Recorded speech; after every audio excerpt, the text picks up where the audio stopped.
कर रहे हैं। उस तरफ मैं आता हूं, लेकिन एक सवाल मैं जरूर आपसे करना चाह रहा हूं क्योंकि आप ही से मुतल्लिक है। और सवाल करने से पहले मैं आपको ये बता दूं कि ये जो मैं आपसे सवाल करने लगा हूं, इस सवाल से पहले मेरी पीपल्स पार्टी की टॉप लीडरशिप और मुस्लिम लीग नून की टॉप लीडरशिप दोनों से बात हुई है। अब सवाल मैं आपसे ये करने लगा हूं कि आज़म नज़ीर तारड़ साहब, जब मुस्लिम लीग नून ने पीपल्स पार्टी को ये कहा कि leader of the opposition in senate आपका नहीं हमारा होगा, उन्होंने पीपल्स पार्टी वालों ने कहा कि नहीं वो हमारा होगा। मुस्लिम लीग नून ने कहा कि ये तय हुआ था कि अगर यूसुफ रज़ा गिलानी साहब चेयरमैन सेनेट का इलेक्शन लड़ेंगे तो जो लीडर ऑफ द अपोजिशन है वो मुस्लिम लीग नून का होगा, लिहाजा आप वादा पूरा करें। तो पीपल्स पार्टी ने पूछा आपके उम्मीदवार कौन है, उन्होंने कहा जी हमारे उम्मीदवार आज़म नज़ीर तारड़ साहब हैं। इस पर पीपल्स पार्टी वालों ने कहा जी आज़म नज़ीर तारड़ साहब हमें कबूल नहीं है, इसलिए कि मोहतरमा बेनज़ीर भुट्टो के कत्ल केस में जो मुलजमान हैं, मोहतरमा बेनज़ीर भुट्टो पर जिनके कत्ल का इल्ज़ाम है, तारड़ साहब उनके वकील हैं, इसलिए वो हमें कबूल नहीं है। तो ये फिर मसला कैसे हल होगा?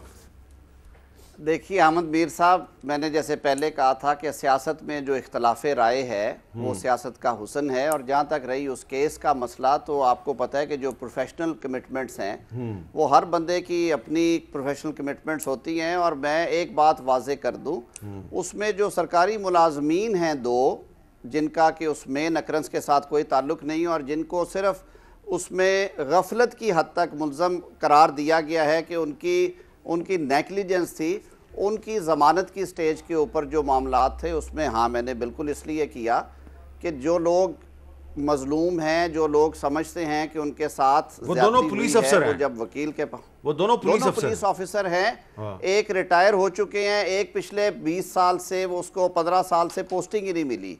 तो वो भी मैंने कुछ दोस्तों ने, कॉमन दोस्तों ने कहा, और फिर मेरे, आपको मालूम होगा कि मेरा तो अपना बहुत ज़्यादा ताल्लुक है। मैंने लतीफ़ खोसा साहब के साथ काम किया है, एहसन भून साहब, आबद साकी साहब मेरे दरीना दोस्तों में से हैं। मैंने अपने दोस्तों से मुशावरत के बाद आज से 2 साल पहले उन लोगों की जो कि सिर्फ गफलत की हद तक मुर्तकब पाए गए कि उन्होंने बाद में जो तफ्तीश के दौरान क्राइम सीन क्यों धोया, उसकी हद तक मैंने उनकी बिल्कुल वकालत की। और मैं नहीं समझता कि वो कोई ऐसा बड़ा एतराज़ है जिस पे ये बात आनी चाहिए। लेकिन वंस अगेन मैं ये कहूँगा कि जब आप बैठते हैं गुफ्तगू के लिए तो ये आपका एक हक होता है कि आप इख्तलाफ राय करें, और जो पार्टी डिसाइड करेगी डिसीजन वही होगा इंशाअल्लाह। ठीक है। अब जनाब फ़रख हबीब साहब ये बताइए कि ये तो ठीक है PDM का इख्तलाफ है, मुस्लिम लीग नून और पीपल्स पार्टी कह रही है हम ये इख्तलाफ तय कर लेंगे, लेकिन इस वक्त जो इलेक्शन कमीशन ऑफ पाकिस्तान है उससे जो हुकूमत की एक मुहाजराई शुरू हो गई है, आप नहीं लगते कि अगर इदारे कमज़ोर होंगे तो अल्टीमेटली रियासत भी कमज़ोर होगी और हुकूमत भी कमज़ोर? देखिए मीर साहब, जहाँ तक अभी मैं आपका बड़ा अहम सवाल है इस पर भी आ रहा हूँ, लेकिन 1 मिनट पहले मैं उस पर बात करूँगा। देखिए ये PDM के इख्तलाफ का मामला नहीं है।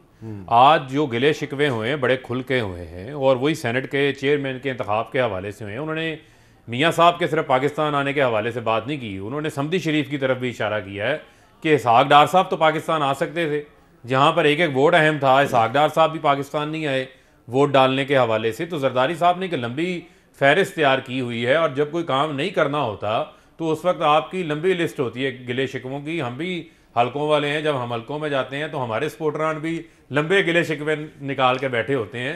तो सियासत हम भी करते हैं, ये वो गिले शिकवे नहीं है जो बैठ के हल होने वाले हैं। ये तारीखें देते रहेंगे, कभी अदम एतमाद की देंगे, कभी इस्तीफों की देंगे, कभी इलेक्शन के बाइकाट की देंगे।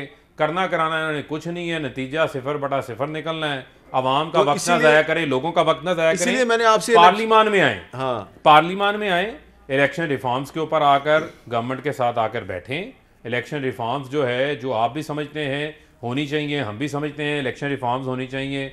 हर इंतखाबात के बाद यही शोर आता है, हर जमात की तरफ से आता है, धांधली हो गई, धांधली हो गई। आपका क्या ख्याल है कि मैं समझता हूं कि अब इलेक्शन कंक्रीट बातचीत होनी चाहिए। आप जब इलेक्शन कमीशन से इस्तीफे का मुतालबा करें तो आप ये तवक्को करते हैं कि अपोजिशन आपसे इलेक्शन रिफॉर्म्स पे आगे बात करेगी? साहब, जो जिस तनाजुर में कल प्रेस कॉन्फ्रेंस हुई वो भी मैं आपके सामने रखे देता हूं। उसमें मामला ये है कि सुप्रीम कोर्ट कहती है, जब हम कहते हैं इलेक्शन कमीशन एक आईनी इदारा है, बिल्कुल आईनी इदारा है। आईनी इदारे का आईनी होना, उसका एहतराम हमारे नज़दीक है, हमें उसके एहतराम में कोई शक नहीं है।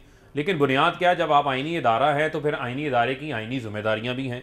आइन का आर्टिकल 218(3) जो आपको पाबंद बनाता है, जो सुप्रीम कोर्ट के हालिया फैसले में भी लिखा है कि आपने करप्ट प्रैक्टिसेस को गार्ड करना है, यानी आपने चोरी को चोरी होने से पहले रोकना है। हर इंतखाबात में तो वो उन्होंने नहीं सेनेट के रोका। बोलियां तो लगती आप नहीं हैं। उनके खिलाफ रेफरेंस दायर करें ना, आपने प्रेस कॉन्फ्रेंस कर दी। नहीं, देखें बात ये है मीर साहब, वो हम अभी विश लिस्ट की तरफ नहीं ना जाना चाहते। अच्छा। हम बात ये कर रहे हैं, किसी की विश हो सकती है, आपकी हो सकती है, मेरी हो सकती है, लेकिन हम बात कहां तक रखना चाहते हैं। मैं आपके सामने सवाल रखना चाहता हूं, क्या करप्ट प्रैक्टिसेस जो हैं वो नहीं हुई? क्या करप्ट प्रैक्टिसेस को गार्ड करने के लिए प्रिवेंटिव मेजर्स लिए गए सुप्रीम कोर्ट के फैसले की रोशनी में? अगर तो लिए गए, हम अपना मुतालबा वापस ले लेते हैं। अगर यूसुफ रज़ा गिलानी के बेटे की वीडियो भी आ रही है, वहां पर पैसों के लेन देन का मामला हो रहा है, वोट जाया करने के तरीकेकार बताए जा रहे हैं, मिर्जा अफरीदी साहब जो है वो वोट भी गायब हो जाते हैं। वो अकलियत में होने के बहुत अच्छी बात की जीत मीर गए। साहब, आपने बहुत अच्छी बात की। यही तो वजह थी जिस वजह पर हम इनको कह रहे थे कि आए आईनी तरमीम कर लें, आए ओपन ट्रेसेबल बैलेट के ऊपर काम कर लेते हैं।